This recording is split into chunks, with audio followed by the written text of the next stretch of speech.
What we are learning is that Bangladesh's interim leader, Mohammad Yunus, has stepped down in a farewell broadcast to the nation before handing over to an elected government. Remember, the BNP has swept the elections which were held just a few days back.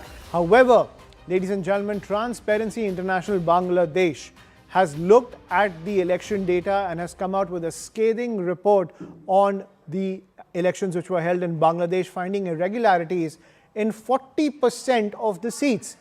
Now, the report states that in 28.6% of the seats, contestants filed complaints. The reports claim that individuals who were previously nominees of political parties have been granted registration as observers. Political parties have also expressed their dissatisfaction over the Bangladesh Election Commission's neutrality in allocating electoral symbols, while questions have also been raised on the information disclosed in the affidavits and whether it has been properly verified. That is the big piece of news that's coming in, whereas Mohammad Yunus hands over the reins of power to the BNP, which has stormed the elections. Questions remain over the integrity of the entire election process, given the scathing report coming in from Transparency International Bangladesh.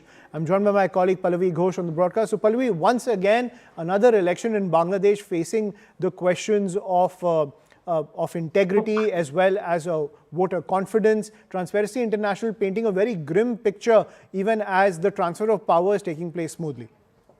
Yes, I mean, Ayushman, remember the day of the polling, there were pictures which were coming out and there were allegations which are flowing in from both the sides, both from the BNP and from the Jamaat, where they claimed that the night before the polling, there were ballot papers which were being stamped and there were ballot papers which were being filled up, and this was being done in a coordinated manner.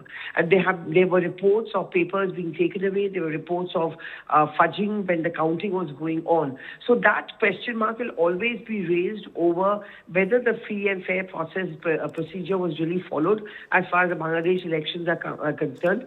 And I won't be too surprised if you're going to see a replay of a situation there in Bangladesh, which we often see over here in India, where questions are raised over the electoral process, vote chori allegations are being made, and this can lead to a head-on confrontation between two main players over there, which is the BNP and, of course, the Jamaat on the other side.